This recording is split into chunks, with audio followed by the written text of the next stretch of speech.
Hello mga kaberries, magandang araw sa inyong lahat at welcome sa aking channel.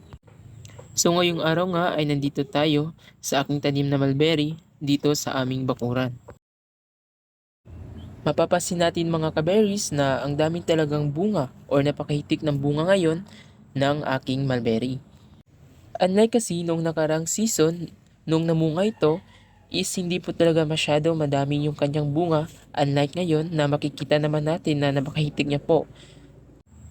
Bukod po sa dami ng bunga, ay mapapansin din natin na ang lalaki din po ng kanyang mga berries. Kasi to be honest po, in actual po guys, yung mga bunga po, na especially po yung hinog na po talaga, yung color black, is malalaki po talaga siya.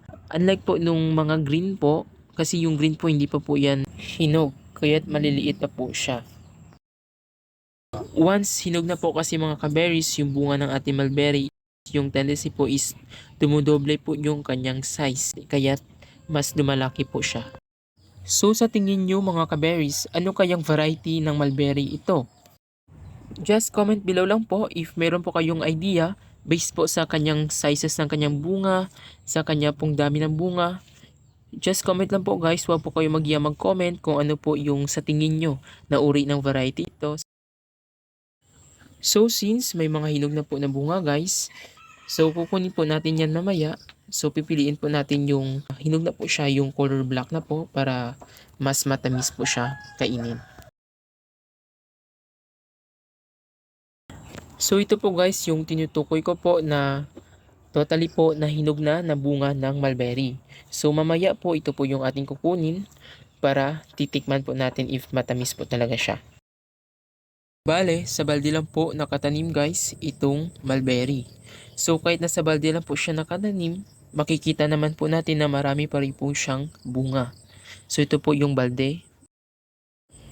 Bale, binutasan ko lang po sa ilalim para dyan po dadaan yung kanyang mga ugat. So ang lalaki na ng sanga nitong mulberry guys, so ibig sabihin is need na po natin itong i-pruning. So bale next week is i-prune ko na po ito. Especially po itong Taiwan long variety. Ito po, napakalapad po ng kanyang dahon. So at ang taas na din po niya. So next week is i-pruning ko din po ito. O yun mga kaberries ay kukunin na po natin itong mga hinog na bunga. So ang laki niya po. Yan po. Lipat naman tayo ngayon sa kabilang sanga nitong mulberry. Hindi po sabay-sabay yung kanyang pakahinog ng mga bunga mga kaberries. So bali next week ay kukuha naman tayo ng kanyang mga hinog na bunga at i-update ko po kayo.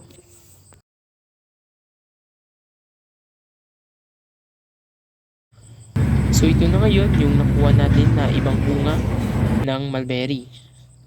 So compared po sa 5 pesos po na pera is malalaki po talaga siya guys.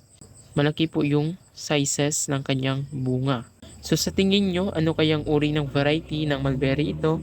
Just comment below na lang po. Sa pagtatapos ng video ito, please don't forget guys to like, share, and subscribe. Maraming salamat sa inyong panonood at God bless po.